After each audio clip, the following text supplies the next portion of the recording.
Colombey les deux églises, 14h43.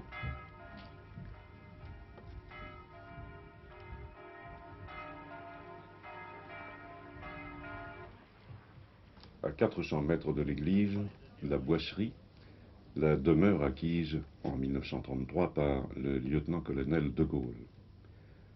Ici, face à la plaine, je retrouve toute ma sérénité. L'engin blindé de reconnaissance, sur lequel est posé le cercueil recouvert du drapeau, est encore dans le parc de la Boisserie. Le vent souffle sur ce pays de Champagne. Que de feuilles mortes descendues aujourd'hui.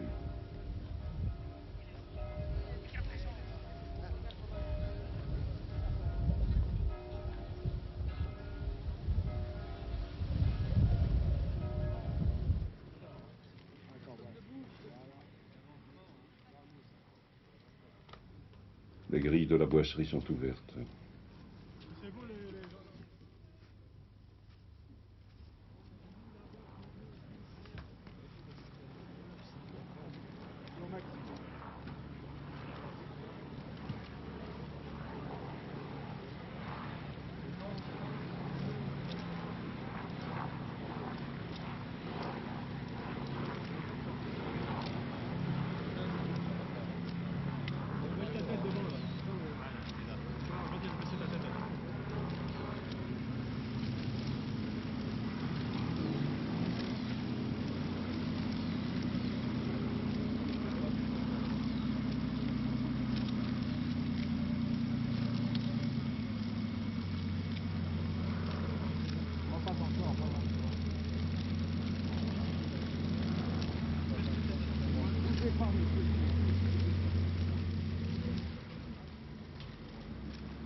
Le cortège prend la rue du Général de Gaulle.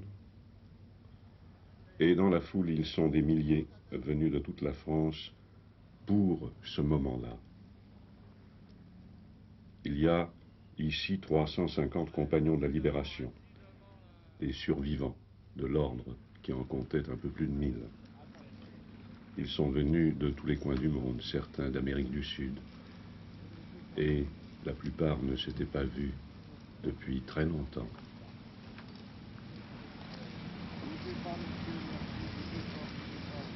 Des hommes se signent, d'autres saluent, d'autres font avec deux doigts le V de la victoire.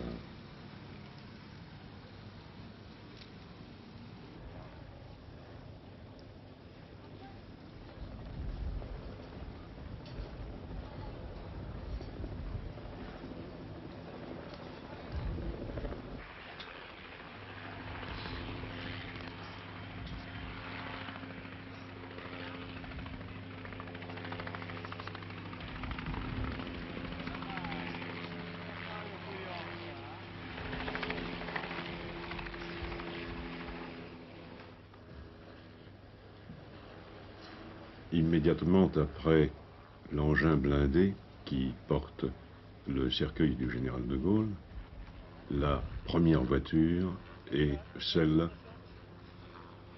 où se trouve Madame de Gaulle.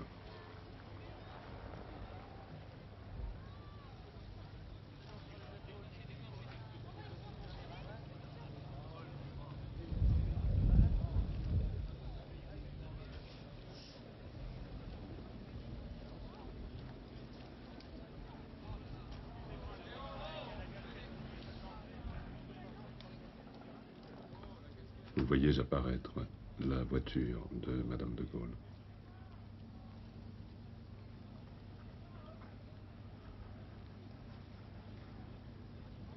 Et dans un instant, vous allez voir le cortège passer devant le cimetière et vous apercevrez la tombe où tout à l'heure le général de Gaulle sera inhumé.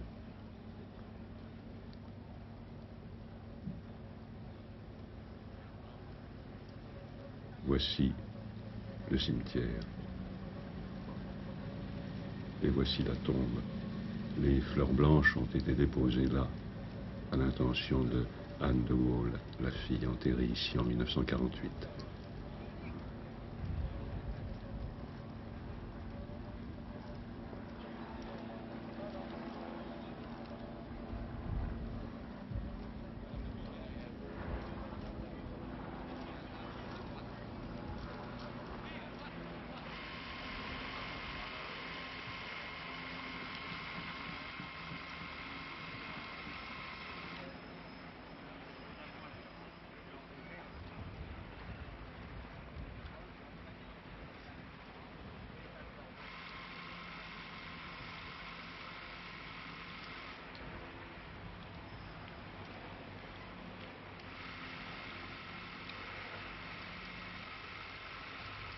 Vous allez voir dans un instant, précédé par l'évêque de Langres, Madame de Gaulle et son fils, Philippe, le capitaine de vaisseau Philippe de Gaulle.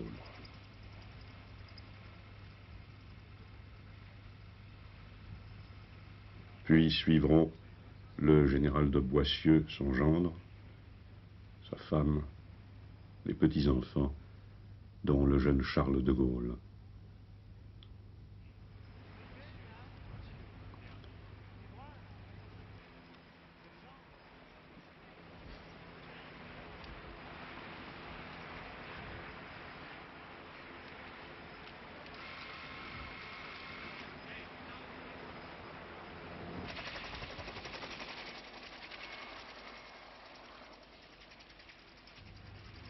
Ce sont 12 garçons de Colombey les deux églises qui vont porter le cercueil à l'intérieur de l'église.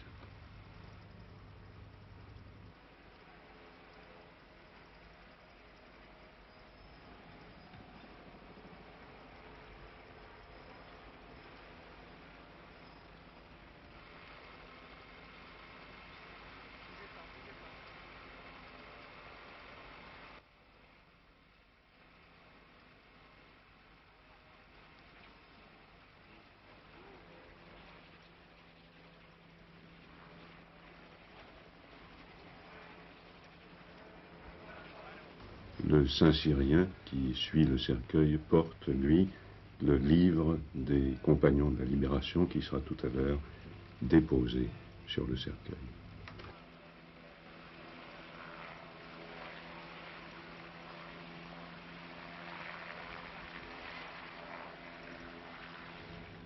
Cette église peut recevoir quelques 400 personnes.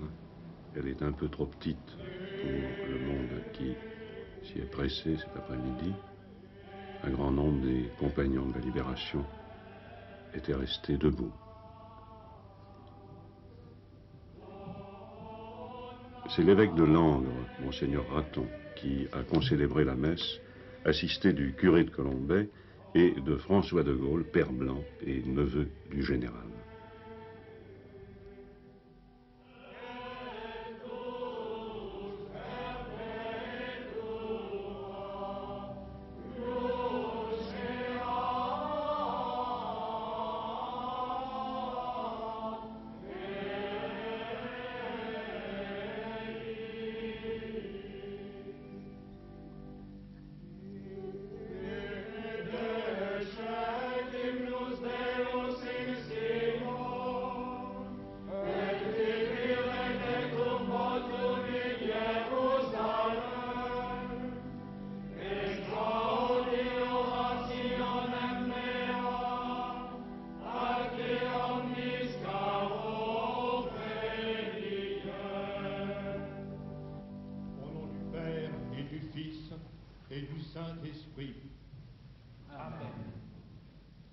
La paix soit avec vous, mes frères.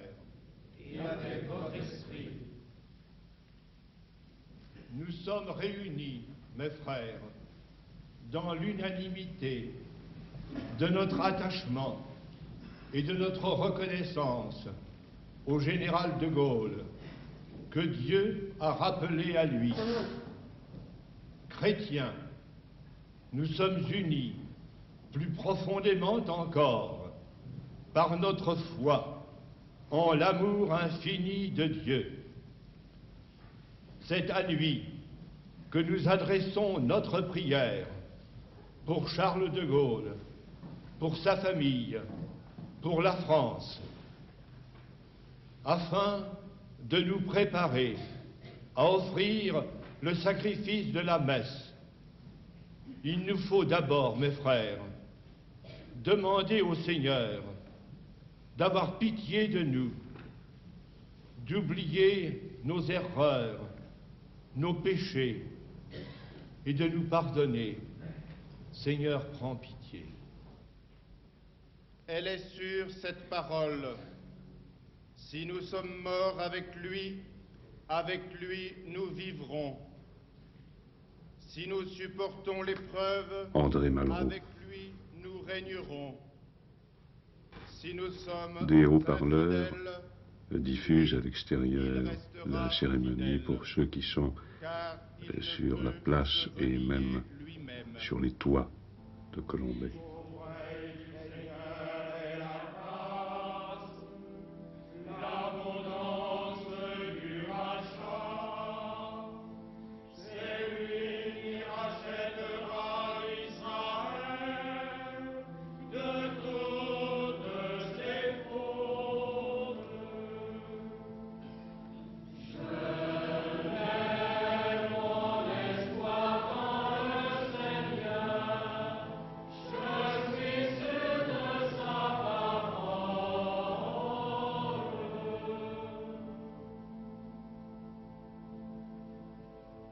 Le Seigneur soit avec vous. Et avec votre esprit. Élevons notre cœur. Nous le tournons vers le Seigneur. Rendons grâce au Seigneur. Vous voyez à gauche le capitaine de vaisseau Philippe de Gaulle, le fils du général, et au premier plan, cette ombre agenouillée, c'est Madame de Gaulle. Il est juste et bon de te rendre gloire, de t'offrir notre action de grâce, toujours et en tout lieu, à toi, Père très saint, Dieu éternel et tout-puissant, par le Christ notre Seigneur. Souviens-toi de Charles de Gaulle que tu as appelé auprès de toi aujourd'hui. Puisqu'il a été baptisé dans la mort de ton Fils, accorde-lui de participer à sa résurrection le jour où le Christ, ressuscitant les morts, rendra nos pauvres corps pareils à son corps glorieux.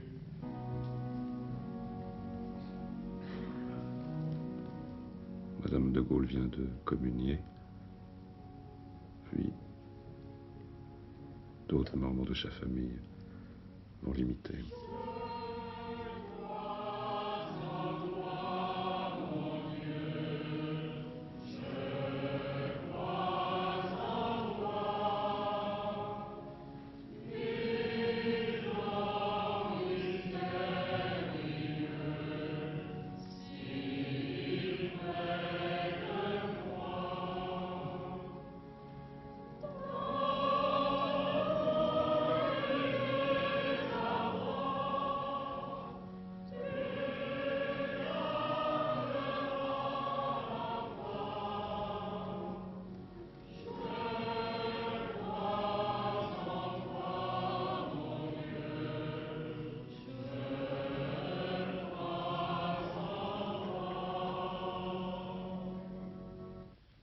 Seigneur Jésus, que ton jugement ne condamne pas notre frère Charles.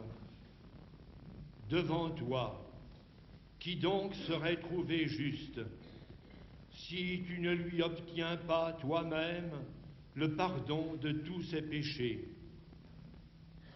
Au nom de la vraie foi, nous te recommandons humblement notre frère Charles de Gaulle, puisqu'il a vécu marqué du signe de la Trinité, qu'il échappe à la condamnation par le secours de ta grâce. Seigneur, toi qui vis et règnes pour les siècles des siècles. Amen. Libérame Domini.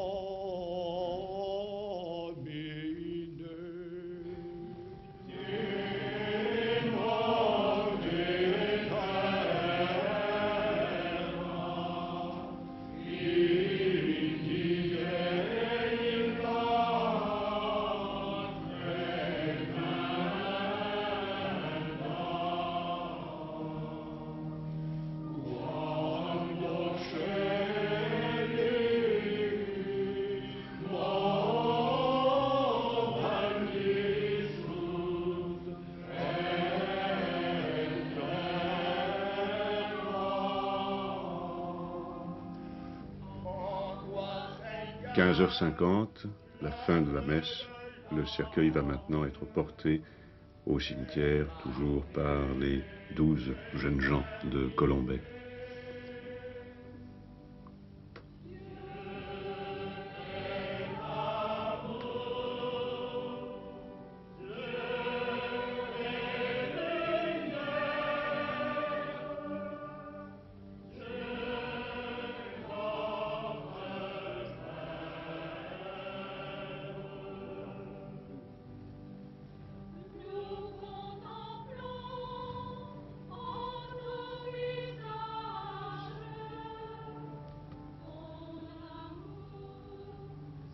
Derrière le cercueil s'avance l'évêque de Langres et à ses côtés, Madame de Gaulle.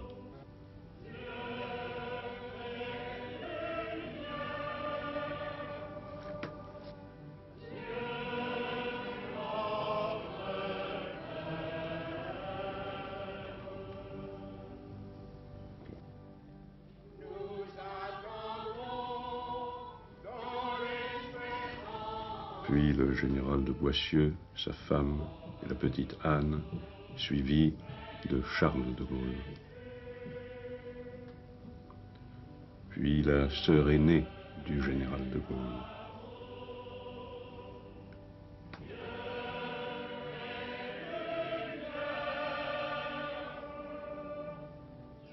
Dans quelques instants, Charles de Gaulle sera mis en terre, dans cette terre tourmentée dont il a si souvent parlé dans ses mémoires.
Voilà, c'est bien là l'inhumation que Charles de Gaulle souhaitait, dans ce petit cimetière de village, près de sa fille, dans cette tombe qu'il voyait de sa fenêtre de la boisserie et que sans doute il regardait parfois.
Seigneur, prends pitié.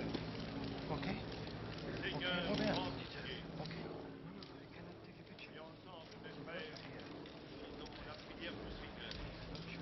Notre Père, qui es aux cieux, que ton nom soit sanctifié, que ton règne vienne, que ta volonté soit faite sur la terre comme au ciel. Donne-nous aujourd'hui notre pain de ce jour. Pardonnez-nous nos offenses, comme nous pardonnons aussi à ceux qui nous ont offensés. Et ne nous soumets pas à la tentation, mais délivre-nous du mal. Seigneur, entends ma prière. Oh, Seigneur, sois avec nous. Seigneur, notre Dieu, toi qui nous as aimés, qui as donné ton Fils, pour que tout homme qui croit en lui ne périsse pas, mais possède la vie éternelle. Viens au secours de notre faiblesse. Fais grandir dans la foi tous ceux qui se confient en ton amour et reçois dans ton paradis Charles de Gaulle, ton serviteur et notre frère. Que la paix du Seigneur soit toujours avec lui.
Et parmi les membres de la famille, après la sœur aînée du général de Gaulle, il y a aussi, pour le dernier adieu, les deux vieilles servantes.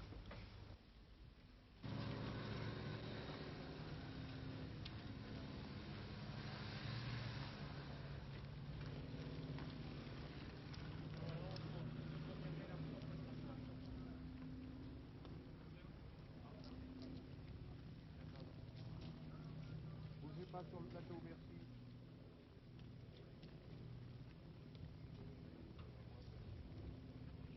16h09.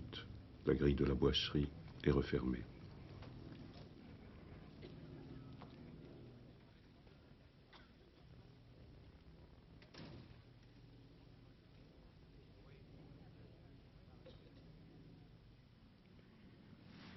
Tout était terminé. La terre sombre et humide du petit cimetière de Colombey venait de retomber sur le cercueil tricolore. Jamais simplicité et dépouillement n'avaient atteint à autant de grandeur et d'émotion. Les dernières volontés du général de Gaulle, exprimées dans un testament longuement mûri, avaient été respectées dans les moindres détails. Il se fit ensuite à Colombey un long instant de silence, puis commença le lent et interminable défilé de tous ceux qui avaient fait le pèlerinage de Colombey-les-Deux-Églises, devenu en ce jour le cœur de la France. À l'heure actuelle, la nuit est tombée depuis longtemps, mais la procession n'est pas achevée. Retournons d'ailleurs quelques instants en direct sur la tombe de Colombey. Ici, Colombey.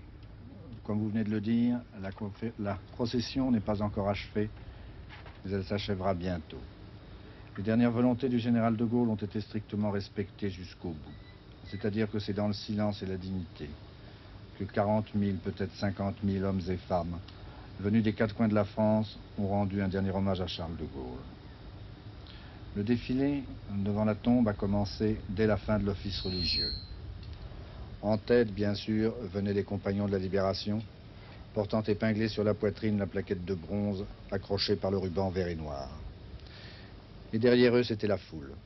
Une foule digne, silencieuse, qui pénétrait en rang par deux à l'intérieur de ce petit cimetière de campagne qui, évidemment, n'avait pas été prévu pour un tel hommage. À plusieurs reprises, les haut-parleurs du service d'ordre encourageaient la foule à se disperser, à rejoindre les autocars et à abandonner l'idée de défiler ce soir devant la tombe. Ces recommandations furent assez peu écoutées. Et comme me disait un Français libre venu de Bretagne, ce n'est quand même pas aujourd'hui que nous allons abandonner à la dernière heure. Rares furent ceux qui renoncèrent. Ce défilé risque encore de se prolonger pendant 1 heure environ. Mais ici à Colombey, l'ambiance n'est pas aux grandes phrases. Ni homélie, ni oraison funèbre, ni discours avait demandé le général de Gaulle. Je préfère donc m'imposer le silence pour vous laisser méditer quelques instants sur ces dernières images de Colombey et vous permettre d'avoir, vous aussi, l'impression de vous incliner devant cette tombe.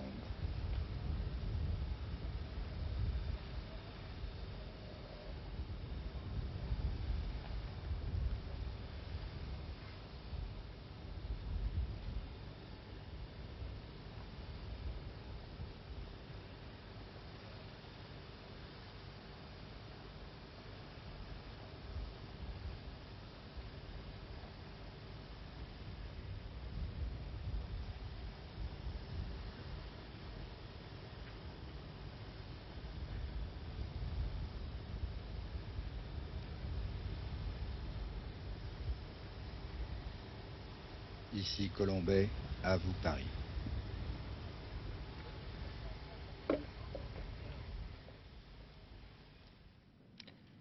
Alors qu'à Colombey battait cet après-midi le cœur de la France, Paris, ce matin, avait été pour quelques heures la capitale de l'univers. Dans Notre-Dame de Paris, devenue Notre-Dame du monde, 80 souverains, chefs d'État et chefs de gouvernement s'étaient réunis là ce matin pour adresser un ultime hommage aux plus illustres des Français. Jamais une cérémonie du souvenir n'avait réuni en un même lieu autant de souverains, autant de chefs de gouvernement.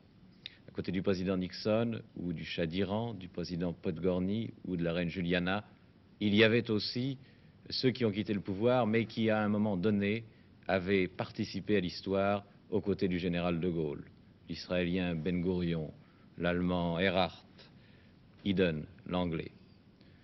Et pourtant, conformément aux vœux du général de Gaulle, cette messe de requiem, sans oraison ni absoute, fut d'autant plus émouvante qu'elle était plus simple.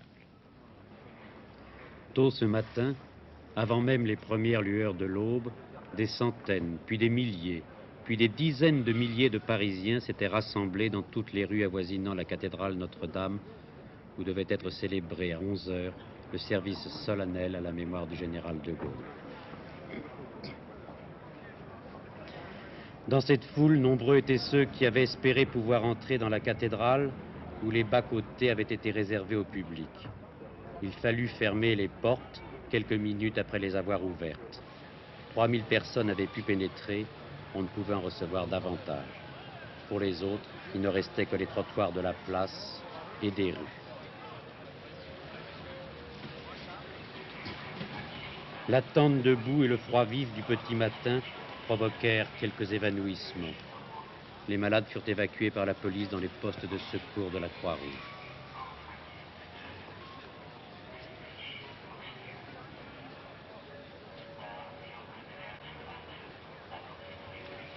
Seules les personnes munies d'invitation pouvaient franchir les grilles. Parmi elles, il y avait plusieurs porte-drapeaux. Les autres, dont le nombre ne cessait de grossir, étaient difficilement contenus par le service d'ordre.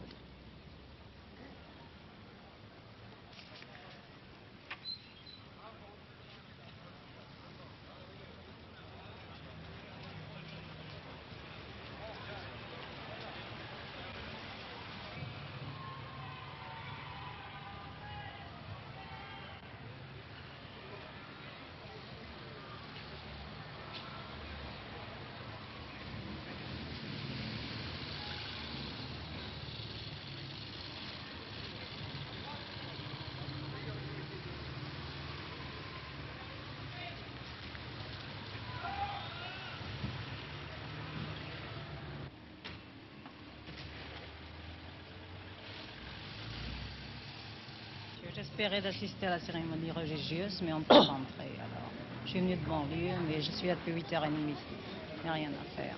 Si nous ne pouvons pas entrer, ça n'a pas d'importance. Nous sommes ici pour faire un hommage. Monsieur, vous allez les mettre où, ces fleurs? Elles sont destinées à la mémoire du général de Gaulle. Destinées à la mémoire du général de Gaulle. Et j'aurais voulu pouvoir rentrer ces fleurs, naturellement, à la cathédrale. Oui. Vous êtes arrivé à quelle heure pour assister à l'office religieux? 7h55 ce matin. Et vous n'allez plus pouvoir rentrer maintenant? C'est-à-dire qu'il faut qu'on attende On ce soir, mais attendra ce soir s'il faut. on attendra que la cérémonie soit terminée pour pouvoir déposer la gerbe à l'hôtel. Sous les voûtes de Notre-Dame, tendues de tricolore, peu après 10 heures, le prince régnier en jaquette sombre traversait le premier la grande allée centrale bordée de gardes républicains, le sabre au clair.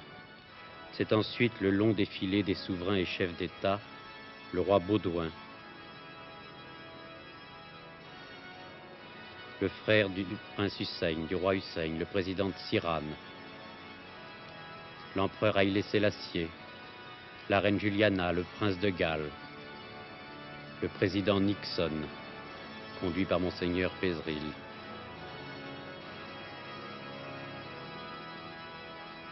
Monsieur Podgorny, le chef de l'État soviétique,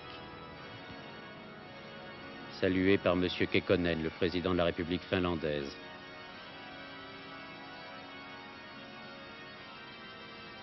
Le Shah d'Iran. Ils sont 80 chefs d'État et de gouvernement venus rendre hommage à celui que le président Nixon appelait un géant parmi les hommes. Un silence lourd de souvenirs entoure ces hommes, cependant qu'à 11 heures, le président de la République et Madame Pompidou arrivent, accueillis par le cardinal Marty, qui a revêtu la chasuble violette, signe du deuil. Le président de la République a un siège réservé dans le chœur. Cependant que Madame Pompidou est légèrement en retrait. Le visage recueilli, chaque assistant, qu'il s'agisse de personnages connus ou anonymes, médite.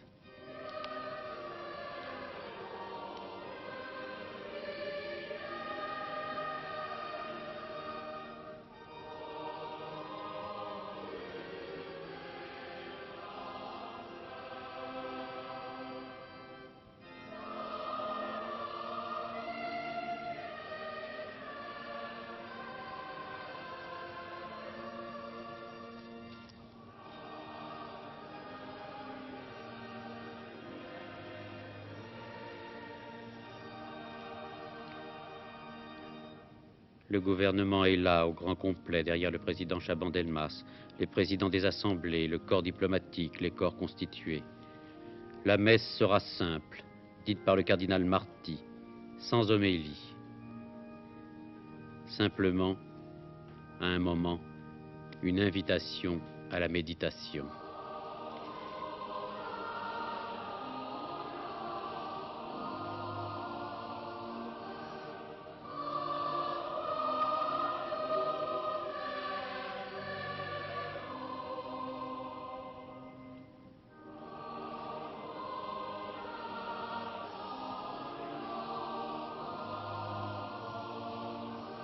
La maîtrise des enfants de Notre-Dame exécute les chœurs, cependant qu'aux grandes orgues, Pierre Cochereau, revenu spécialement des États-Unis.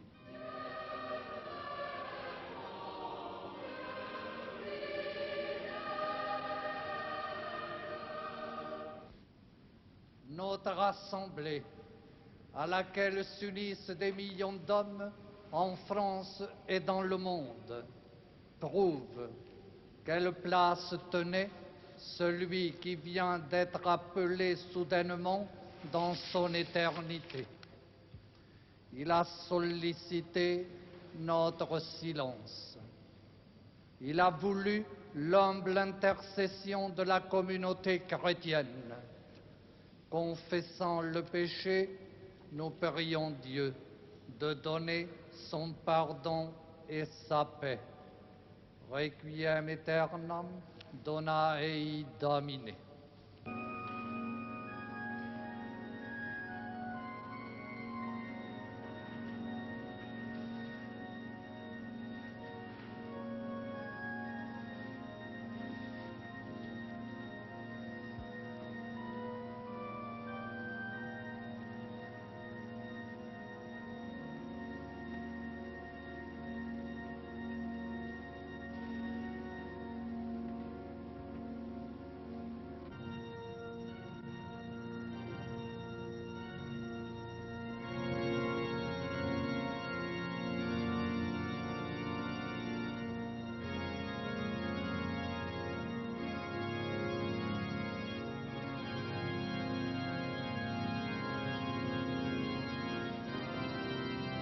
La messe se déroule dite en français. Les prières sont lues par le cardinal Marty ou le chapelain de Notre-Dame.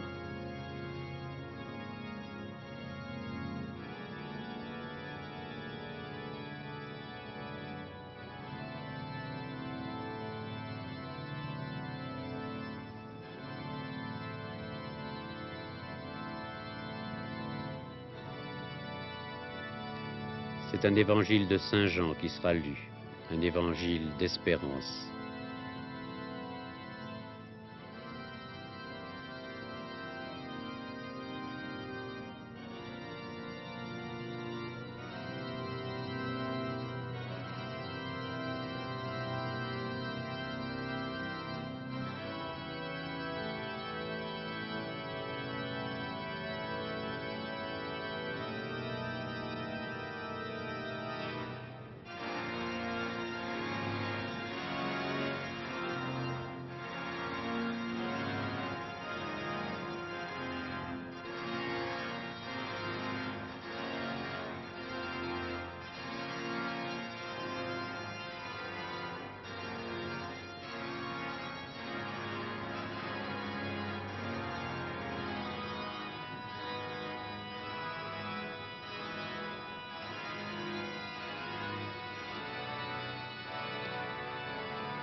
Après l'élévation, ce sera la communion.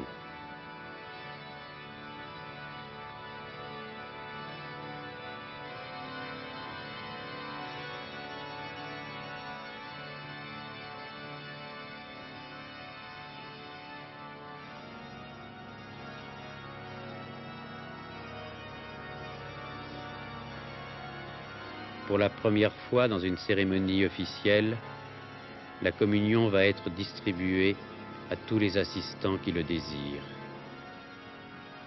Plusieurs prêtres vont prendre sur l'autel des ciboires remplis de centaines d'hosties.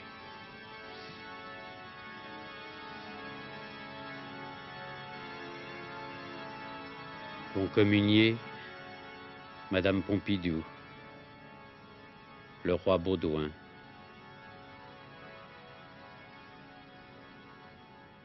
le président de Sirane, plusieurs présidents africains, des proches du général de Gaulle, de nombreuses personnalités et des centaines de fidèles inconnus.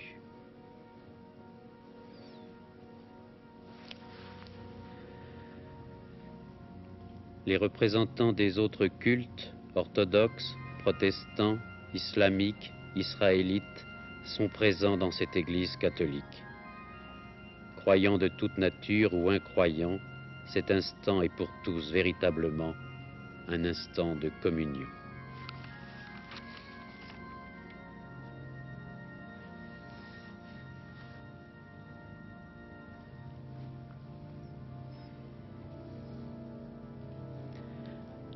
Après les condoléances présentées par les représentants des différents cultes au président de la République, c'est la fin de l'office, cependant que retentit un dernier choral de Jean-Sébastien Bach.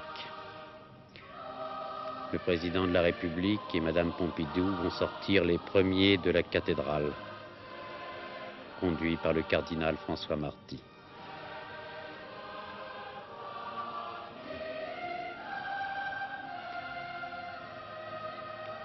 Discrètement, d'une légère inclination de tête, le président de la République a salué au passage toutes les personnalités présentes dans la cathédrale.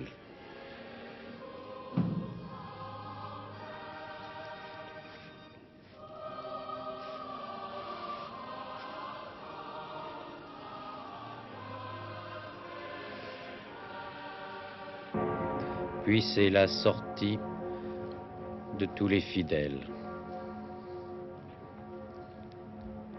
Cependant que sonne au clocher de Notre-Dame le glas.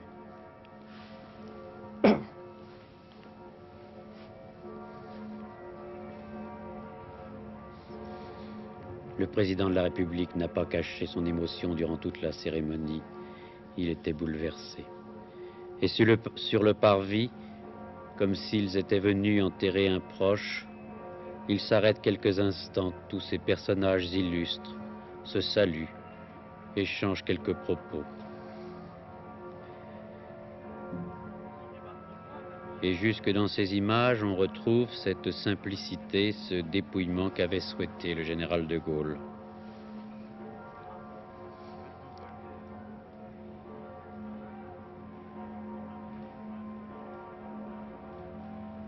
Le protocole, oublié un instant, réunit dans la même émotion ceux qui ont franchi parfois des distances considérables pour s'associer aujourd'hui au deuil de tous les Français.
De Notre-Dame de Paris à la plus petite église de campagne, c'est donc la France tout entière qui s'est rassemblée pour dire adieu aux libérateurs des années sombres.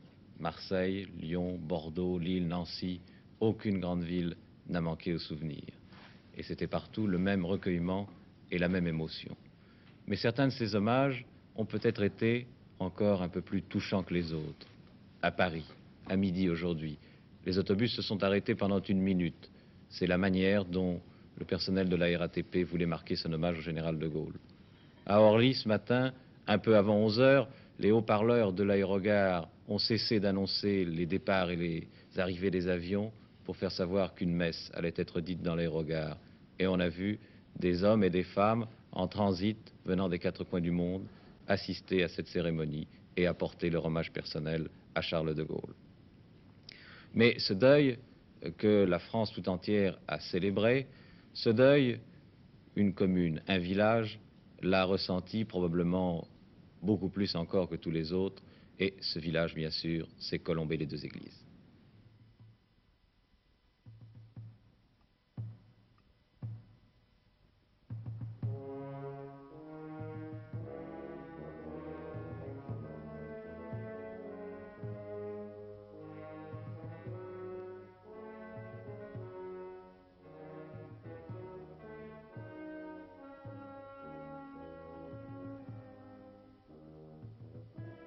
Ils étaient là bien avant l'aube, plusieurs milliers qui, pour un dernier salut au libérateur de la France, n'avaient pas hésité à arriver pour certains dès mercredi soir.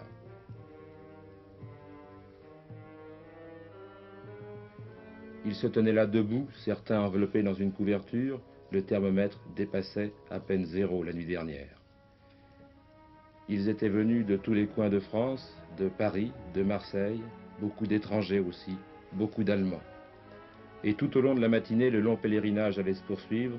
On laissait sa voiture le long de la route, quelquefois à plusieurs kilomètres de Colombey, pour finir le chemin à pied, mais peu importait pour ces fidèles qui avaient voulu l'être jusqu'au dernier instant. Les plus heureux avaient trouvé une place de parking dans ces parcs improvisés en plein champ.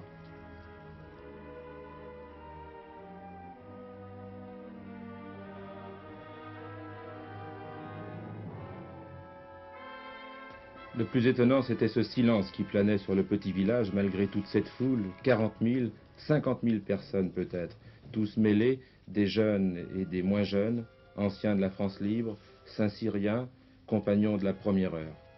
Ils étaient là aussi, commerçants qui avaient fermé boutique pour la journée, paysans de Champagne, de ceux que le général de Gaulle aimait à rencontrer dans sa campagne autour de Colombey.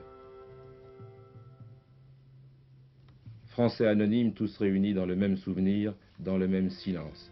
Et dans ce recueillement, les seuls que l'on voyait se dépêcher, c'étaient les membres du service de premier secours, plusieurs centaines d'interventions, pour la plupart des malaises cardiaques, dus à la fatigue, dus aussi à l'émotion.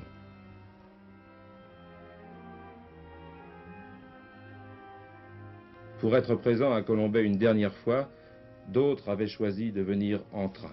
Ainsi, de Paris, 5000 Parisiens au moins, arrivés ce matin par 8 trains spéciaux.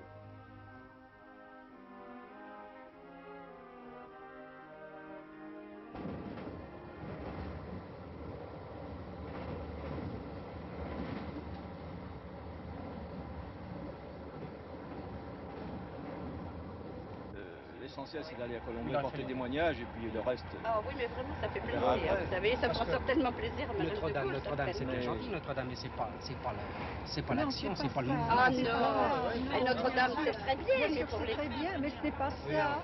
C'est pas ça, c'est pas lui. Moi, je n'ai pas regretté, j'ai pas regardé à fermer mon commerce aujourd'hui. Je m'en fiche, moi, vous savez. Fermer ma porte et je suis partie, et puis c'est tout. De Gaulle, pour moi, c'est un symbole, c'est un grand homme, et jusqu'à la fin de mes jours, on le vénérera, mes enfants le vénéreront, et dans l'histoire, il laissera sa place. Jusqu'au bout. Je suis partie de chez moi, il était 5 heures. Je n'ai pas d'heure pour partir quand c'est comme ça, il n'y a rien qui me retient, vous savez. Surtout pour le général de Gaulle. Vous seriez parti plus tôt. Oh, j'aurais passé la nuit dehors, par n'importe quel temps, la pluie averse, tout ce qu'on aurait voulu. Même à en mourir, ça ne ferait rien. Il était si bon. Si brave. Vous savez, qu'est-ce qu'il n'a pas fait pour nous tous? Les Français, on devrait avoir du cœur, vous savez. Ça représente quoi pour vous, cette mort? Une grosse peine. Une grosse peine. Plus émouvant encore, le dernier train, celui parti de Paris à 11h35, emmenant vers Colombey-les-Deux-Églises, les compagnons de la Libération.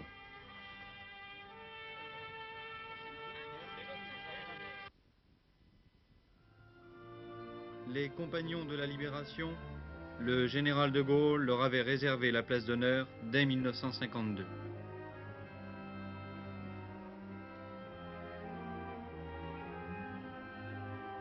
Combien de compagnons ont pris le train spécial? Aujourd'hui, environ 400.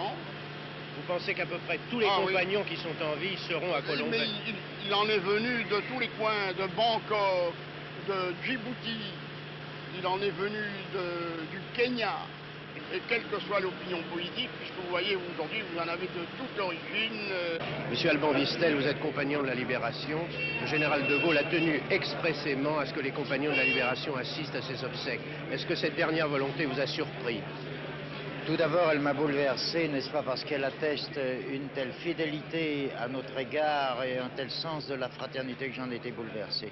C'est un bruit qui courait depuis très longtemps que les compagnons seront présents le jour où il disparaîtrait, puisqu'il l'avait laissé entendre. Quels sont vos sentiments quand vous prenez ce train spécial pour les obsèques du général de Gaulle? C'est un sentiment d'émotion d'assister aux obsèques du général qui fut le chèque de la France libre de 40 à 45. Est-ce que sa décision de désigner expressément ses compagnons pour assister aux obsèques vous a surpris? Non. Elle était conforme à ce qu'il avait voulu, je crois, depuis longtemps.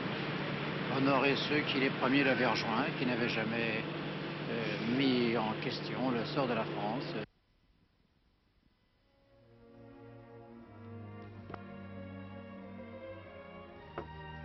La radio et la télévision ont réuni aujourd'hui tous ceux qui, pour des raisons diverses, n'avaient pu se rendre à Notre-Dame ou à Colombey les deux églises.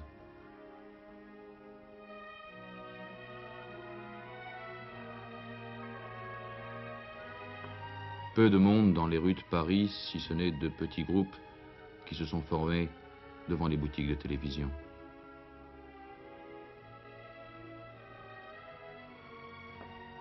Partout, des visages graves.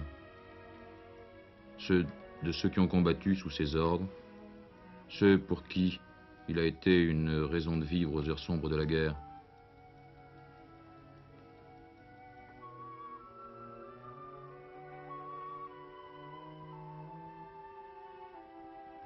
Ceux aussi des enfants, pour qui il est tout simplement le général de Gaulle.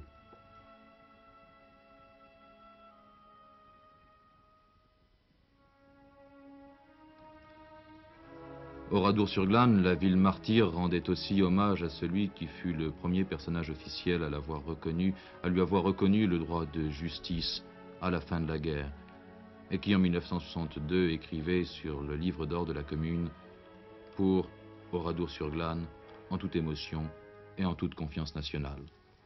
Oradour qui fut incendié par les Allemands le 10 juin 1944 après qu'ils eurent massacré 634 habitants. En fin de matinée, le maire, accompagné par 3 rescapés et toute la population, déposa des gerbes en forme de croix de Lorraine au pied du monument aux morts dans la nouvelle ville.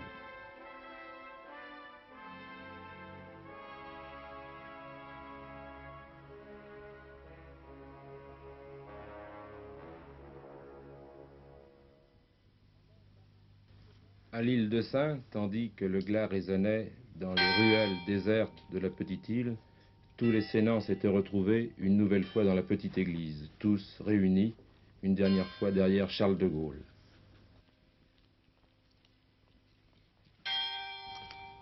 Réunis comme le 24 juin 1940, lorsque 127 d'entre eux avaient pris la mer pour l'Angleterre, pour la France libre.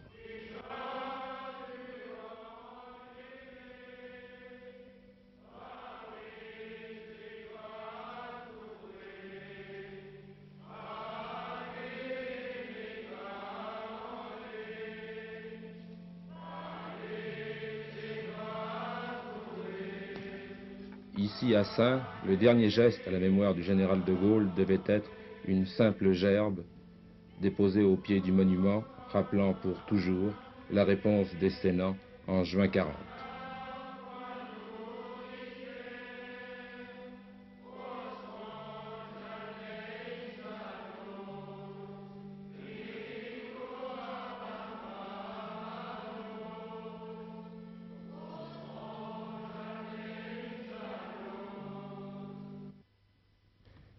Même cérémonie simple, même croix de Lorraine, à Bordeaux-Mérignac. C'est d'ici que le 17 juin 1940 est parti pour Londres le général de Gaulle.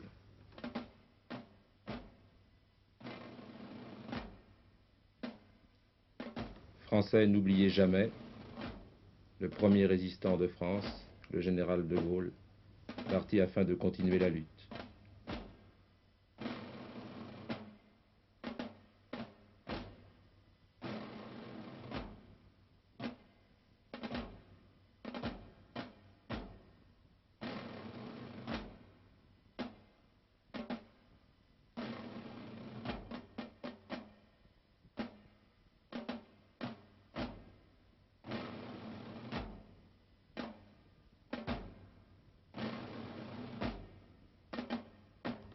Au même moment, cet après-midi, on se souvenait aussi en Normandie, à Courseulles. C'est ici, sur cette plage, le 14 juin 1944, presque 4 ans, jour pour jour, après son départ de Bordeaux-Mérignac, que le général de Gaulle a retrouvé la terre de France.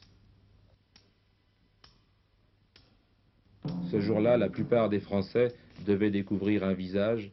Ils ne connaissaient depuis 4 ans que la voix du général. Fidèle au testament, c'est un office très simple qui s'est déroulé dans la petite église de Courseulles, en présence du seul conseil municipal.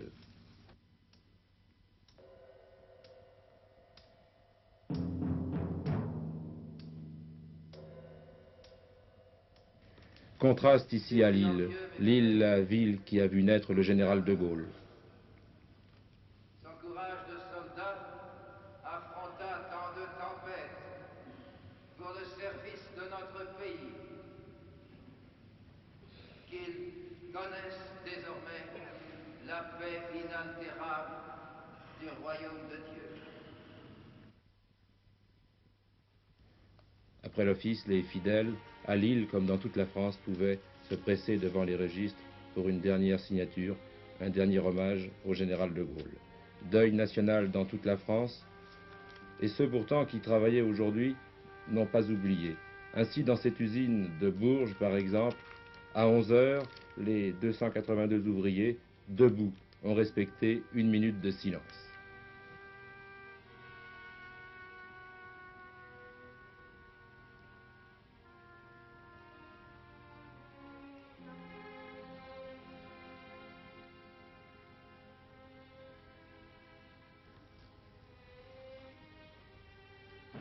Enfin, Toulouse qui devait à sa façon honorer le général de Gaulle, qui plus que tout autre avait tant cru au Concorde.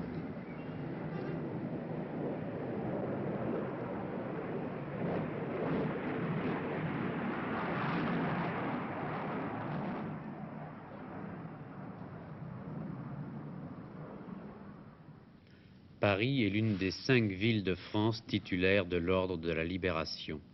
Paris est donc compagnon de la Libération. Et Paris a voulu, par un hommage exceptionnel au général de Gaulle, organiser, derrière son conseil municipal unanime, un défilé silencieux du rond-point des Champs-Élysées à la place de l'Étoile. 5 minutes avant 18 h, l'heure prévue du rassemblement, une pluie diluvienne s'abattait sur la capitale. Elle n'a pas découragé des centaines de milliers de Parisiens et de Parisiennes. Revoyons les premiers instants de cette manifestation. Dans la nuit tombée, dans cette pluie de novembre, c'est le murmure d'une ville, la voix de Paris qui porte encore ce soir le nom de Charles de Gaulle, inhumé dans sa terre tout à l'heure comme le plus humble des habitants du plus simple village de France.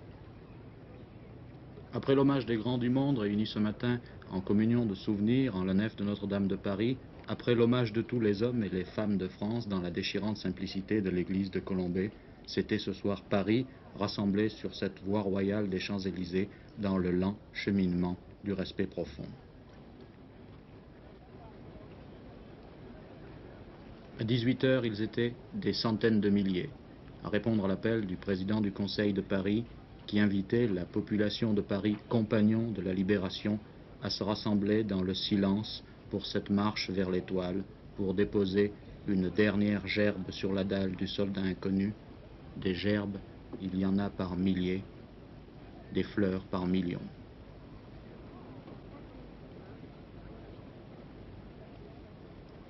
Et pourtant ce soir, la flamme n'a pas été ranimée à 18h30 précise, comme cela se fait chaque soir de paix ou de guerre, chaque soir depuis 50 ans. Ce soir, ils étaient trop nombreux en ce grand moment.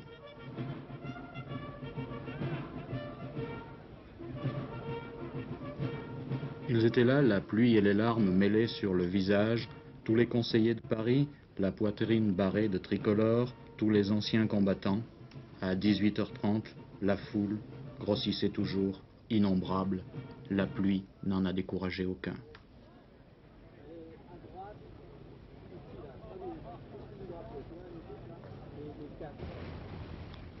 Ils sont jeunes, recueillis, qui marchent avec des regards brillants. Ils ont subi les épreuves du combat en portant les stigmates à leur poitrine. Ils arborent haut les étendards qu'ils suivaient jadis, tous mêlés, ceux qui marchent en cortège, ceux qui se sont assemblés sur les trottoirs par centaines de milliers pour se recueillir. Aucun d'eux n'a voulu partir sans laisser un témoignage. Chaque geste est un hommage. Aux fleurs officielles, fleurs en couronne, s'ajoutent ces bouquets, quelques roses, quelques fleurs simples que l'on a protégées sous un manteau tant bien que mal de la pluie pour les joindre épanouies aux gerbes du souvenir.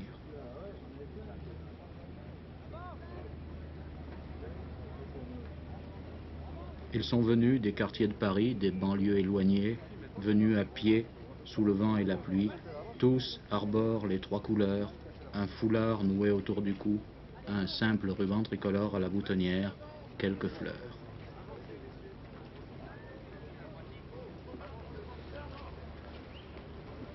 Comment canaliser cette foule jamais vue aussi dense en cet endroit, cette foule où chacun voulait être là, aveuglé par la pluie, pour participer une dernière fois?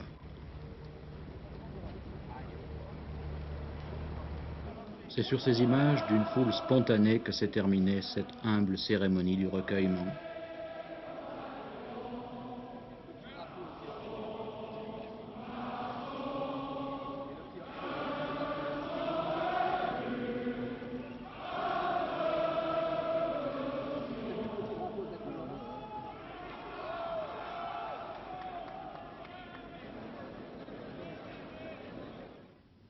Terminé, pas tout à fait, puisque à 20h45 maintenant, je crois qu'il reste encore beaucoup de monde sur les Champs-Élysées. Pour nous en assurer, nous allons nous y rendre quelques instants à nouveau en direct.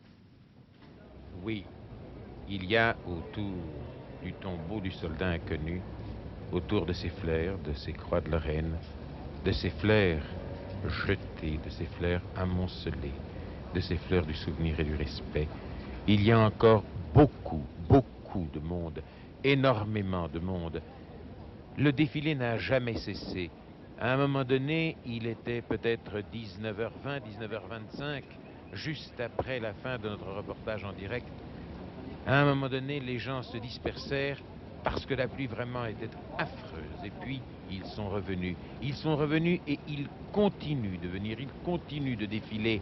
Les Champs-Élysées sont noirs de monde pour venir ici s'incliner devant la tombe de l'inconnu. Et je me rappelle ces mots du général de Gaulle lorsqu'il descendait les Champs-Élysées le 26 août 1944, quand il disait « C'est la mer, une foule immense émassée de part et d'autre de la chaussée, peut-être 2 millions d'âmes, si loin que porte ma vue, ce n'est qu'une houle vivante. » Eh bien, c'est cela, aujourd'hui, sauf que les gens montent, et sauf peut-être que il y a eu une espèce de mise en ordre, une espèce de canalisation de la foule. Tout à l'heure, les gens se pressaient, se bousculaient presque autour de la dalle sacrée. Maintenant, on a réussi à les canaliser et l'hommage, pour être un peu moins désordonné, n'en reste pas moins émouvant. Et je crois que les Parisiens peuvent venir ici pendant encore plusieurs heures. Pendant plusieurs heures, il y aura ici du monde, et lorsque ce monde aura commencé à diminuer, il y aura encore ici des gens qui viendront par petits groupes, et je pense que ce défilé durera jusqu'au milieu de la nuit, sinon plus tard. Et De Gaulle disait encore, d'ici, de ce lieu, symbolique de tantes et de tant d'autres qui ont choisi la même gloire dans la même humilité, groupés autour de celui-là dont Dieu seul sait le nom et qui, sous la flamme sacrée, représente la fleur de notre race, abattue dans les premiers combats de cette guerre, escortée par les ombres de tous ceux qui, depuis 2000 ans, donnèrent leur vie pour défendre le corps et l'âme de la patrie. Voici donc ces morts assemblés, et aujourd'hui, autour de cette croix de Lorraine, autour de ces fleurs, autour de la dalle sacrée, les Parisiens se sont assemblés en un nombre incalculable, plusieurs centaines de mille, je le pense, et le défilé, le lent défilé du souvenir et du respect va continuer.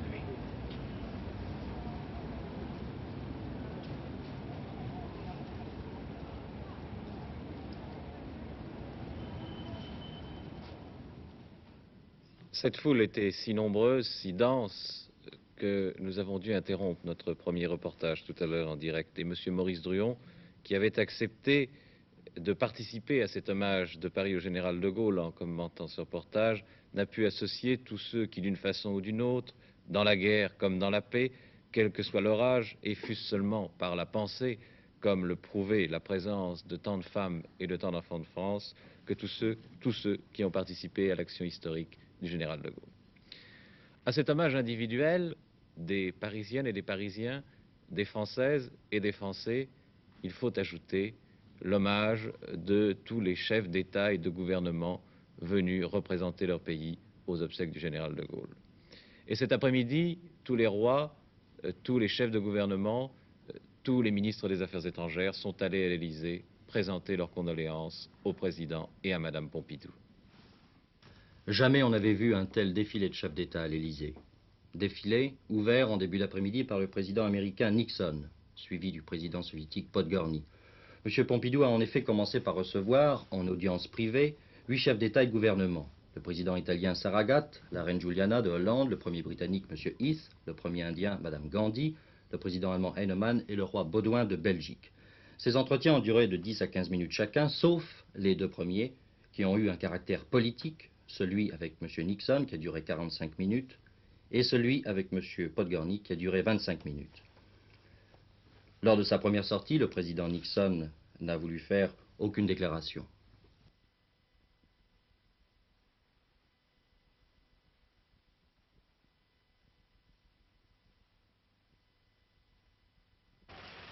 Mais le président Podgorny, lui, a parlé.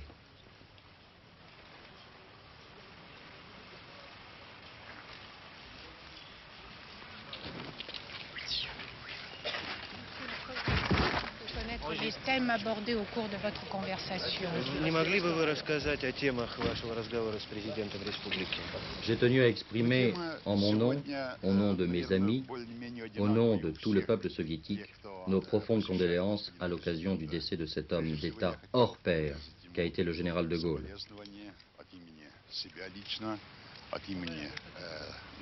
Récemment, M. Pompidou a été en visite officielle en URSS. Nous avons eu avec lui des discussions très détaillées et évidemment, nous sommes revenus à l'objet de nos discussions d'alors. Nous avons évoqué ces rencontres et parlé de l'application des décisions qui ont été alors adoptées. Nous avons constaté que déjà des choses se passent entre nous. J'ai exprimé au président Pompidou notre désir de voir s'appliquer de la meilleure manière qui soit les accords conclus.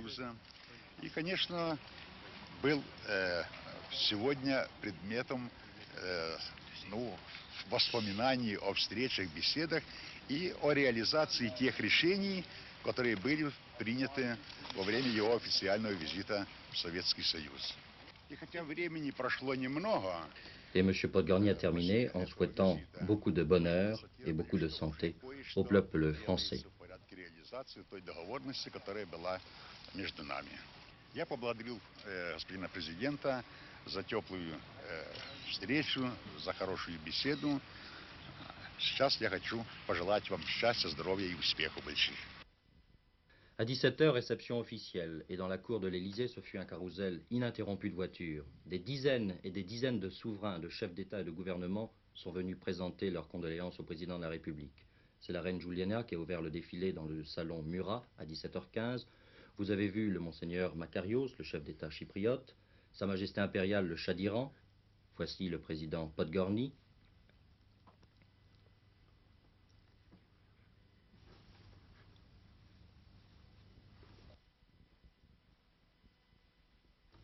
puis le prince Charles, l'héritier d'Élisabeth d'Angleterre.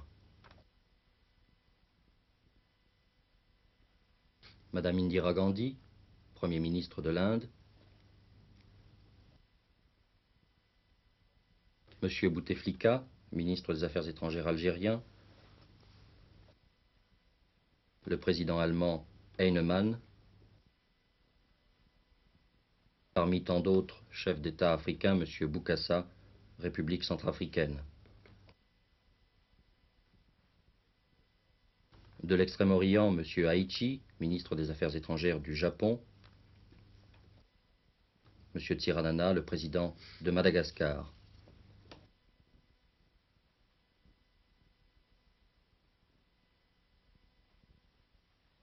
Monsieur Nixon, Monsieur Pompidou a fait un pas en avant pour l'accueillir.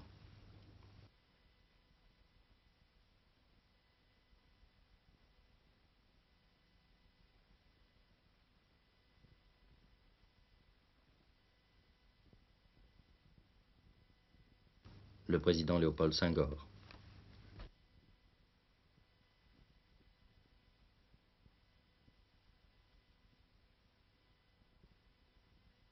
Et Monsieur Ben Gourion.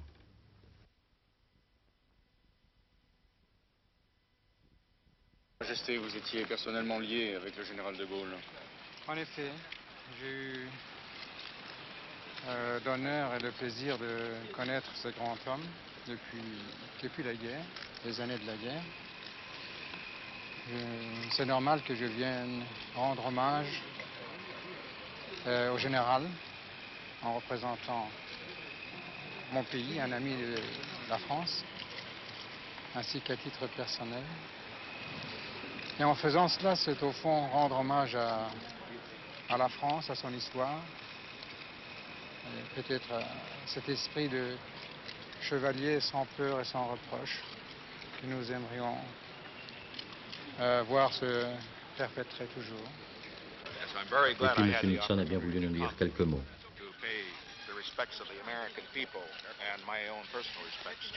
Je suis très heureux d'avoir eu l'occasion de venir pour présenter les respects du peuple américain et mes propres hommages à la mémoire du général de Gaulle. Le fait que tant de chefs d'État du monde soient venus exprimer l'énorme contribution que le général de Gaulle a apportée à son pays, mais aussi aux grands principes auxquels nous croyons.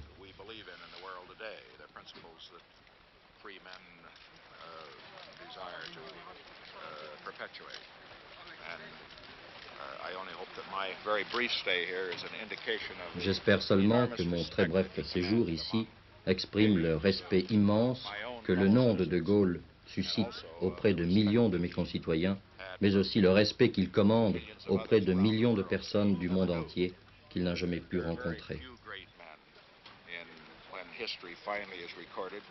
Les siècles passent, mais l'histoire compte peu de très grands hommes. Il n'y a aucun doute, il a été l'un des plus grands parmi les grands. Et quand un tel homme nous quitte, c'est un grand privilège que de s'associer à ceux qui le pleurent.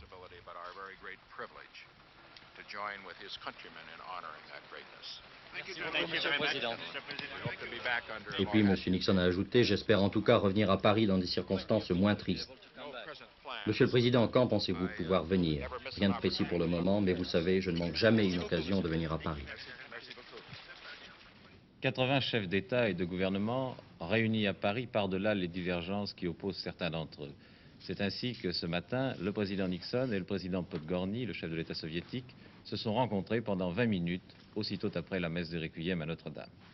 Mais au-delà de l'hommage de ces personnalités officielles qui représentaient leur pays, il y a eu aujourd'hui, presque partout dans le monde, dans pratiquement toutes les capitales du monde, des cérémonies du souvenir en mémoire du général de Gaulle.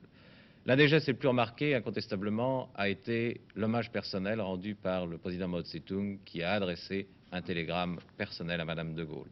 De son côté, le Premier ministre chinois, M. Chou En-lai, et plusieurs membres du gouvernement de Pékin se sont rendus à l'ambassade de France pour se recueillir devant le portrait du général de Gaulle. Dans tous les pays d'Afrique francophone, c'était aujourd'hui journée de deuil national. Des services ont été célébrés dans les cathédrales de toutes les capitales africaines. Au Proche-Orient, arabes et israéliens se sont retrouvés pour un jour, pour une journée de deuil, messe de Requiem au Caire, messe à Amman, messe à Beyrouth dans l'église Saint-Louis des Français, messe aussi bien sûr à Jérusalem. Et puis il faudrait citer toutes les capitales du monde communiste, il faudrait citer Moscou, Budapest, Varsovie, il faudrait citer les capitales occidentales, Ottawa, Washington, Bonn, La Haye. La mémoire du général de Gaulle a été honorée jusque dans les coins les plus retirés, les plus éloignés de la France. Un exemple, un seul, à l'extrémité du subcontinent indien, un petit pays qui s'appelle Ceylan et dont on parle peu. Eh bien là-bas, à Ceylan, aujourd'hui, tous les drapeaux étaient en berne. Et enfin, bien sûr, Londres. C'est de là-bas que le 18 juin 1940 partit le message qui sut redonner aux Français le goût de la victoire. Et durant les 4 années terribles de la guerre, des liens personnels s'étaient tissés entre Charles de Gaulle et le peuple britannique. Et il était normal qu'aujourd'hui, l'hommage rendu par l'Angleterre fût un hommage peut-être plus important qu'ailleurs.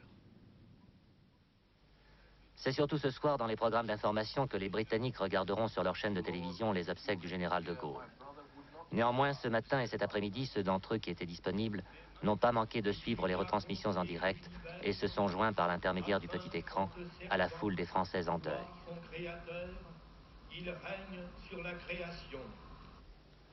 Tous les Français de Londres ont été conviés à une messe de requiem ce matin à 11 h.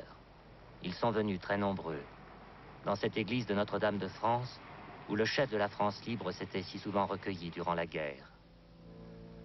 Demandons à Dieu de faire de nous, à l'image du général de Gaulle, de patients ouvriers de la paix et de la justice.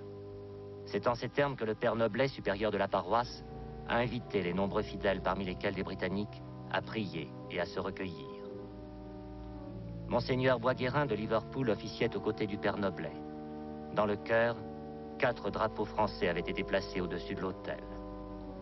À Édimbourg, une messe de requiem a également été célébrée dans la cathédrale Sainte-Marie.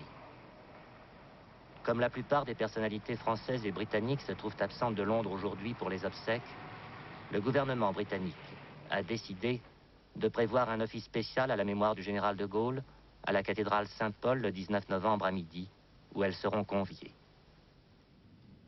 Nous allons rejoindre maintenant Colombey les 2 églises qui est pour quelques heures la capitale de la France. C'est par ces mots que le présentateur de la télévision canadienne a annoncé aux téléspectateurs canadiens la diffusion en direct par satellite des obsèques du général de Gaulle. 18 pays d'Europe, dont l'URSS, 4 pays d'Amérique, dont les États-Unis, le Japon, la Tunisie, le Maroc, ont repris les images en couleur diffusées par l'ORTF. Au total, 300 millions de téléspectateurs, estime-t-on, ont suivi les cérémonies de Notre-Dame de Paris et de Colombey. Cette mondiovision est la plus importante que la France ait jamais organisée. Drawn up at attention as 12 boys of the village carry the casket toward the grave. Eenvoudige dorpskerkje in het dorpje Colombey-les-Deux-Églises bevinden zich de directe bloedverwanten en de nabestaanden van generaal de Gaulle. Pasemos ahora a una silenciosa meditación a la que hace unos instantes nos invitaba el cardenal Martí. Ces voix ne sont que quelques-unes parmi des dizaines, celles des envoyés spéciaux de toutes les télévisions du monde, qui avaient tôt ce matin envahi nos studios pour commenter en direct les obsèques du général de Gaulle. Pas moins de 35 pays, dont les États-Unis, où c'était la nuit, lorsque commençait à Notre-Dame de Paris l'office religieux, ont pu voir en direct, donc en même temps que vous, les images tournées par nos équipes. 1 demi-milliard de personnes, selon les dernières estimations, dans le monde, ont pu capter ces images et dans les prochaines heures, ce sont encore des centaines de millions de personnes qui les verront en différé en raison des décalages horaires. De Dublin à Madrid, de New York à Tokyo, de Rio à Tunis, de Moscou à Rabat, par l'Eurovision, par satellite, c'est bien la planète qui était aujourd'hui au rendez-vous de l'histoire.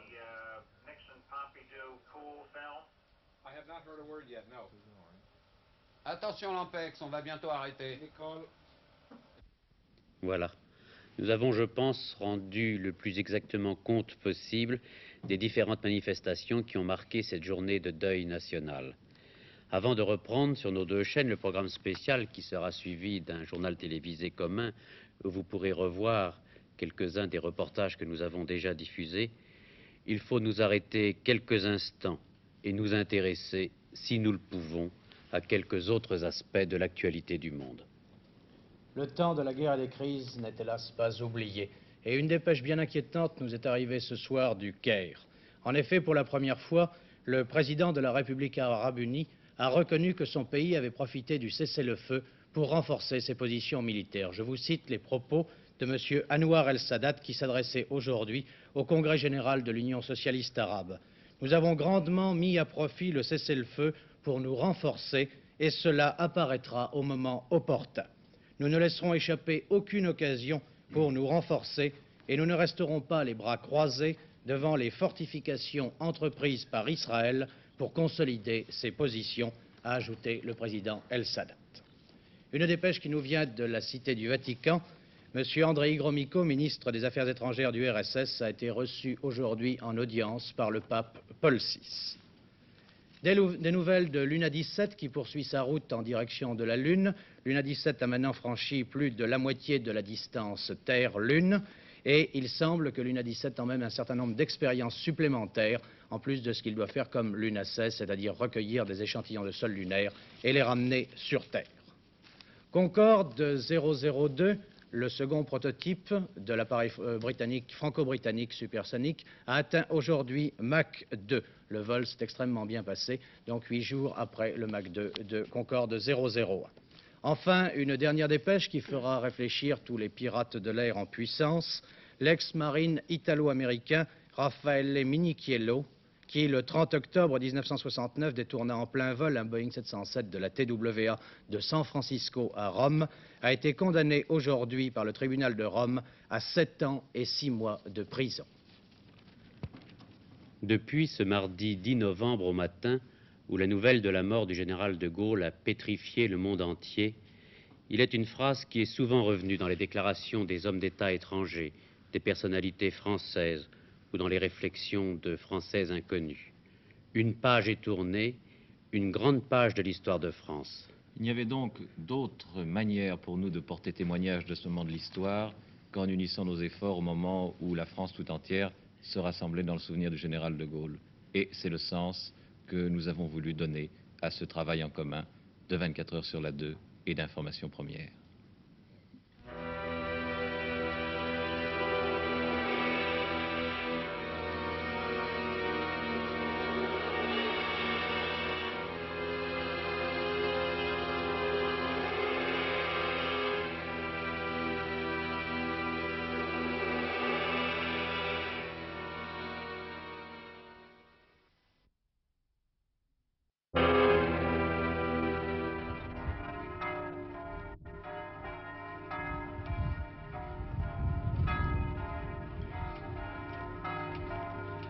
Colombey les deux églises, 14h43.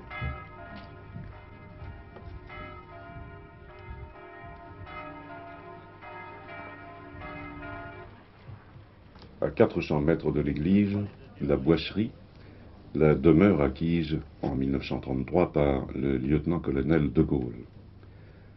Ici, face à la plaine, je retrouve toute ma sérénité. L'engin blindé de reconnaissance, sur lequel est posé le cercueil recouvert du drapeau, est encore dans le parc de la Boisserie. Le vent souffle sur ce pays de Champagne. Que de feuilles mortes descendues aujourd'hui.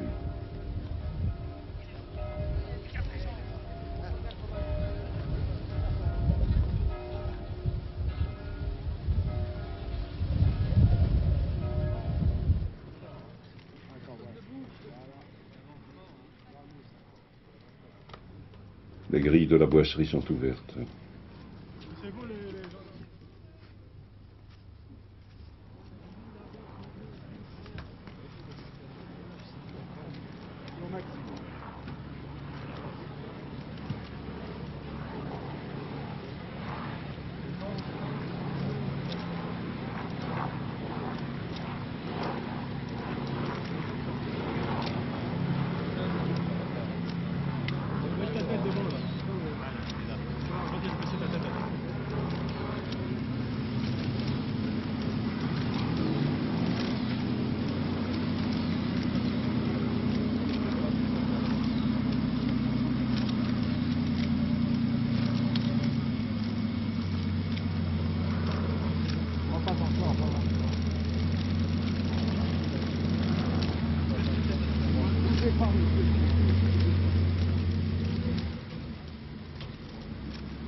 cortège prend la rue du Général de Gaulle, et dans la foule, ils sont des milliers venus de toute la France pour ce moment-là. Il y a ici 350 compagnons de la Libération, des survivants de l'ordre qui en comptaient un peu plus de 1000. Ils sont venus de tous les coins du monde, certains d'Amérique du Sud, et la plupart ne s'étaient pas vus depuis très longtemps.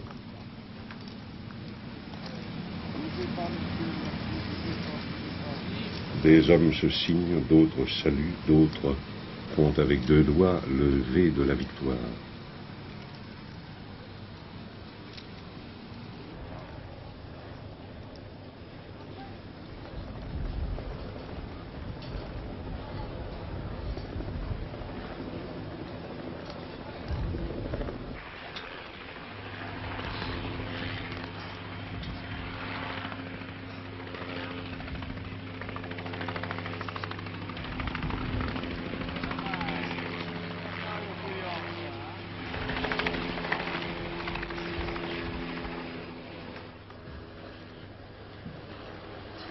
Immédiatement après l'engin blindé qui porte le cercueil du général de Gaulle, la première voiture est celle où se trouve Madame de Gaulle.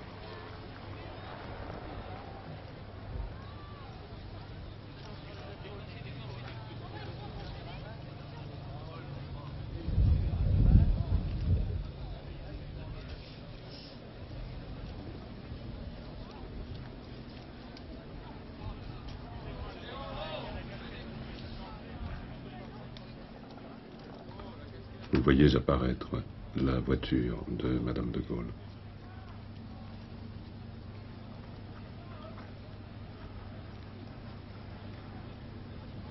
Et dans un instant, vous allez voir le cortège passer devant le cimetière et vous apercevrez la tombe où tout à l'heure le général de Gaulle sera inhumé.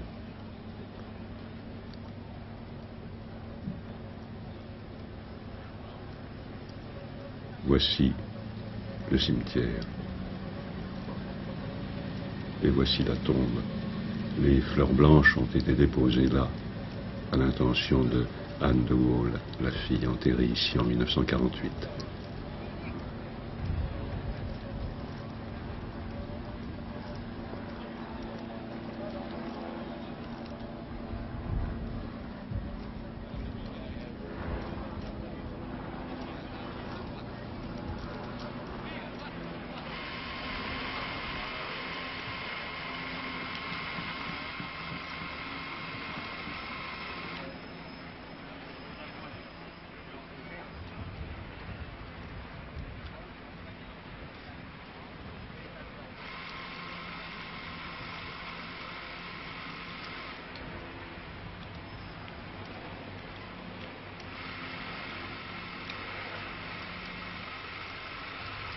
Vous allez voir dans un instant, précédé par l'évêque de Langres, Madame de Gaulle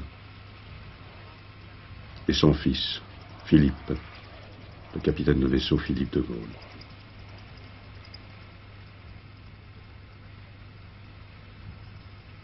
Puis suivront le général de Boissieu, son gendre, sa femme, les petits-enfants, dont le jeune Charles de Gaulle.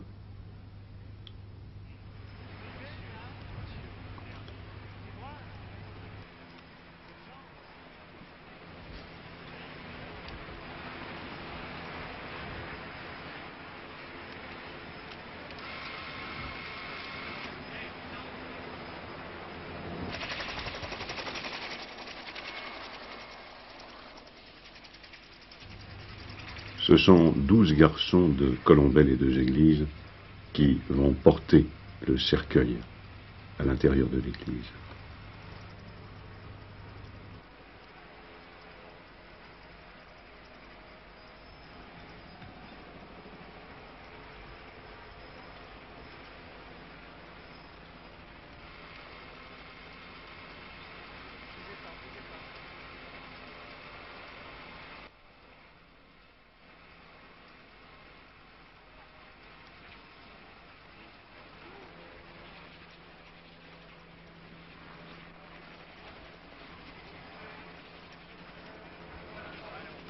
Le saint Cyrien, qui suit le cercueil, porte, lui, le livre des compagnons de la Libération qui sera tout à l'heure déposé sur le cercueil.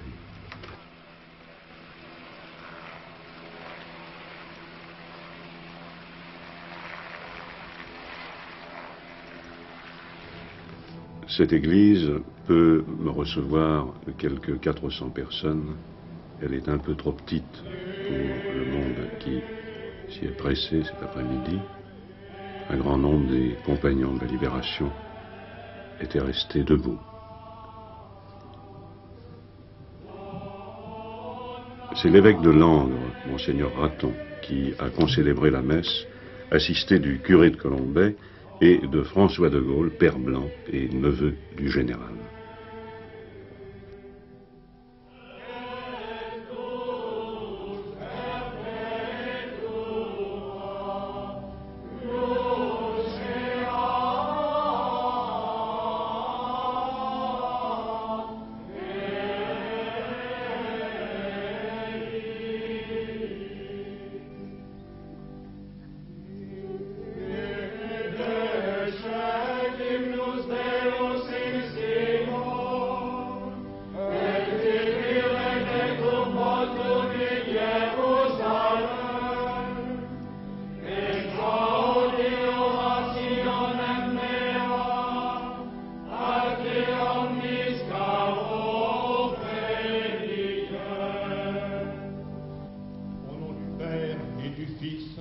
Et du Saint-Esprit. Amen. La paix soit avec vous, mes frères. Et avec votre esprit. Nous sommes réunis, mes frères, dans l'unanimité de notre attachement et de notre reconnaissance au général de Gaulle, que Dieu a rappelé à lui. Chrétiens, nous sommes unis, plus profondément encore, par notre foi en l'amour infini de Dieu. C'est à lui que nous adressons notre prière pour Charles de Gaulle, pour sa famille, pour la France, afin de nous préparer à offrir le sacrifice de la messe. Il nous faut d'abord, mes frères, demander au Seigneur d'avoir pitié de nous, d'oublier nos erreurs, nos péchés et de nous pardonner. Seigneur, prends pitié. Elle est sûre, cette parole.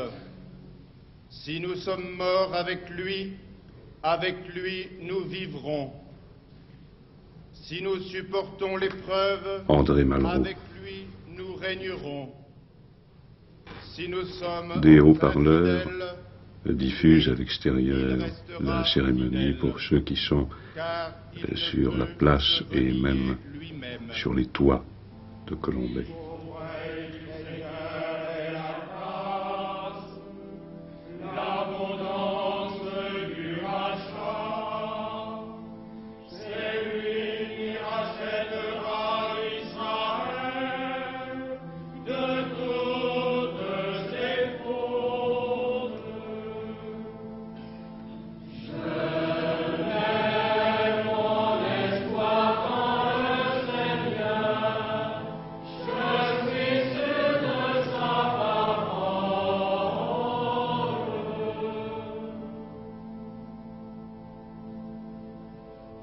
Le Seigneur soit avec vous. Et avec votre esprit. Élevons notre cœur. Nous le tournons vers le Seigneur. Rendons grâce au Seigneur. Vous voyez à gauche le capitaine de vaisseau Philippe de Gaulle, le fils du général, et au premier plan, cette ombre agenouillée, c'est Madame de Gaulle. Il est juste et bon de te rendre gloire, de t'offrir notre action de grâce, toujours et en tout lieu, à toi, Père très saint, Dieu éternel et tout-puissant, par le Christ notre Seigneur. Souviens-toi de Charles de Gaulle que tu as appelé auprès de toi aujourd'hui. puisqu'il a été baptisé dans la mort de ton Fils, accorde-lui de participer à sa résurrection, le jour où le Christ, ressuscitant les morts, rendra nos pauvres corps pareils à son corps glorieux.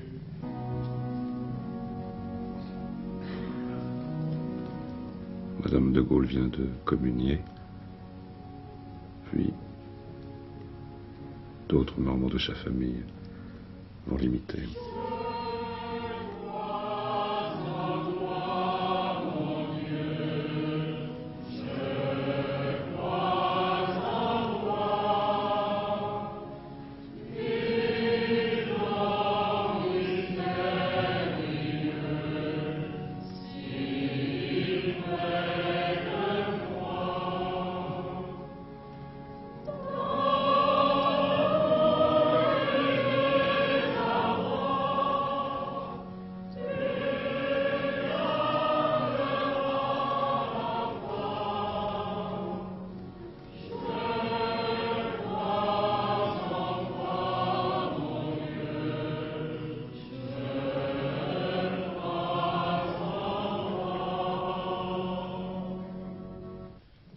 Seigneur Jésus, que ton jugement ne condamne pas notre frère Charles. Devant toi, qui donc serait trouvé juste, si tu ne lui obtiens pas toi-même le pardon de tous ses péchés? Au nom de la vraie foi, nous te recommandons humblement notre frère Charles de Gaulle, puisqu'il a vécu, marqué du signe de la Trinité, qu'il échappe à la condamnation par le secours de ta grâce. Seigneur, toi qui vis et règnes pour les siècles des siècles. Amen. Libérame «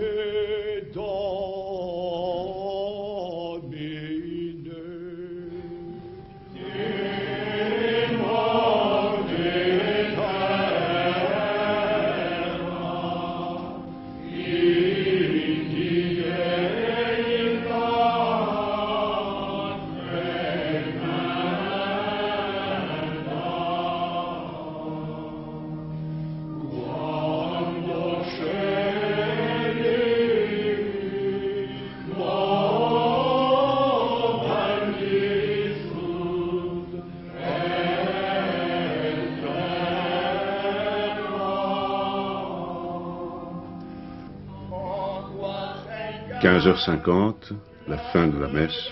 Le cercueil va maintenant être porté au cimetière, toujours par les 12 jeunes gens de Colombey.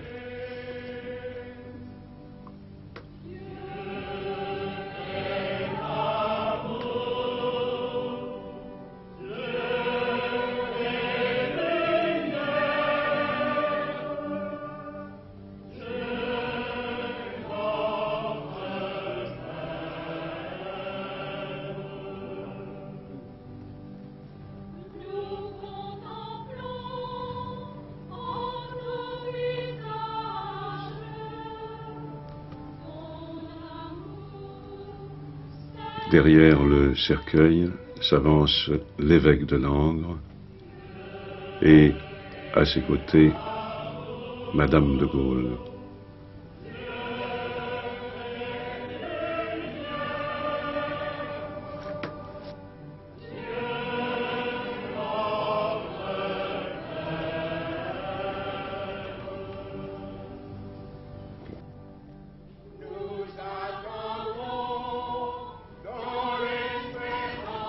Puis le général de Boissieu, sa femme et la petite Anne, suivis de Charles de Gaulle.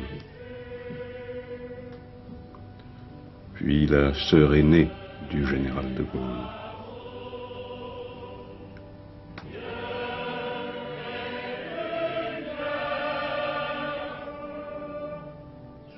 Dans quelques instants, Charles de Gaulle sera mis en terre, dans cette terre tourmentée dont il a si souvent parlé dans ses mémoires.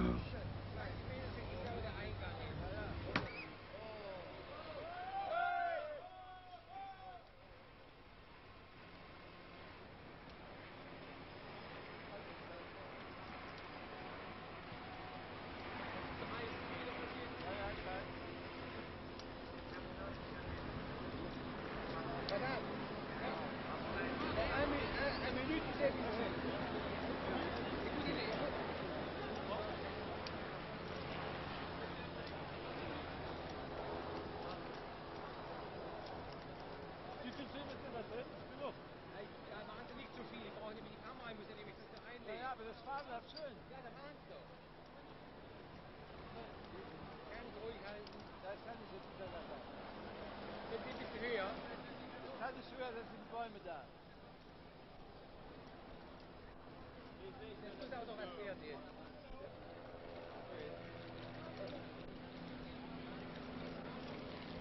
So 20 Meter, jetzt müssen Sie 20 Meter machen. Das war nichts. Jetzt müssen Sie 20 machen. Das sind doch 20. Ja, vorhin haben Sie 30. Jetzt noch einmal. So, jetzt hier. Nehmen Sie mir jetzt.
Voilà, c'est bien là l'inhumation que Charles de Gaulle souhaitait, dans ce petit cimetière de village, près de sa fille, dans cette tombe qu'il voyait de sa fenêtre de la boisserie, et que sans doute il regardait parfois.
Seigneur grand pitié. Et ensemble, mes frères, disons la prière du Seigneur. Notre Père, qui es aux cieux, que ton nom soit sanctifié, que ton règne vienne, que ta volonté soit faite sur la terre comme au ciel. Donne-nous aujourd'hui notre pain de ce jour. Pardonnez-nous nos offenses, comme nous pardonnons aussi à ceux qui nous ont offensés. Et ne nous soumets pas à la tentation, mais délivre-nous du mal. Seigneur, entends ma prière. Oh, Seigneur, sois avec nous. Seigneur, notre Dieu, toi qui nous as aimés, qui as donné ton Fils, pour que nous hommes qui croient en lui ne périssent pas, mais possèdent la vie éternelle. Viens au secours de notre faiblesse. Fais grandir dans la foi tous ceux qui se confient en ton amour et reçois dans ton paradis Charles de Gaulle, ton serviteur et notre frère. Que la paix du Seigneur soit toujours avec lui.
Et parmi les membres de la famille, après la sœur aînée du général de Gaulle, il y a aussi, pour le dernier adieu, les deux vieilles servantes.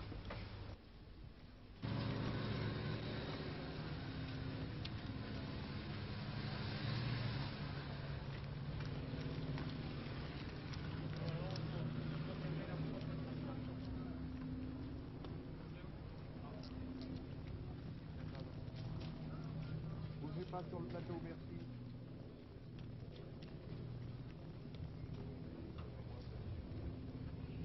« 16h09. La grille de la boisserie est refermée.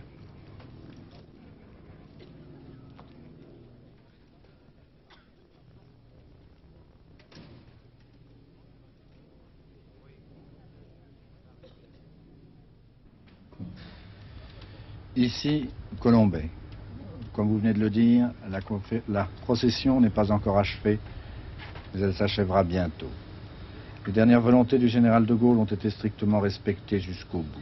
C'est-à-dire que c'est dans le silence et la dignité que 40 000, peut-être 50 000 hommes et femmes, venus des quatre coins de la France, ont rendu un dernier hommage à Charles de Gaulle.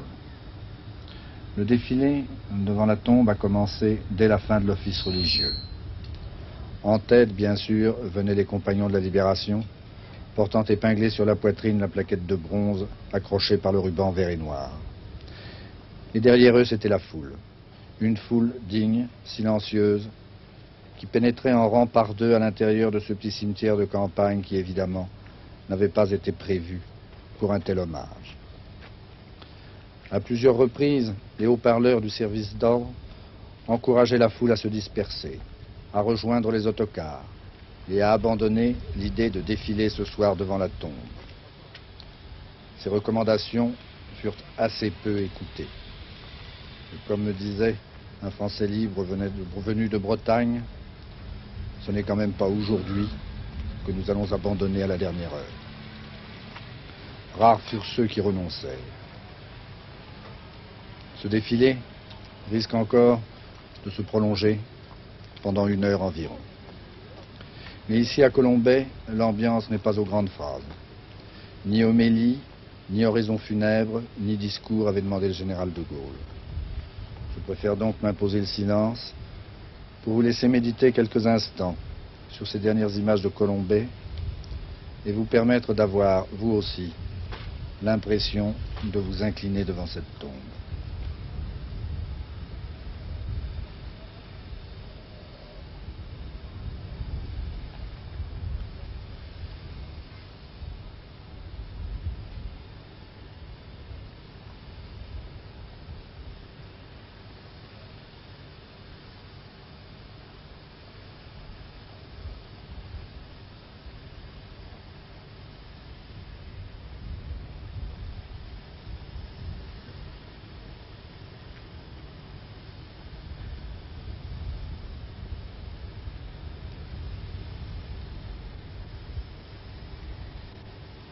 Ici Colombey, à vous Paris.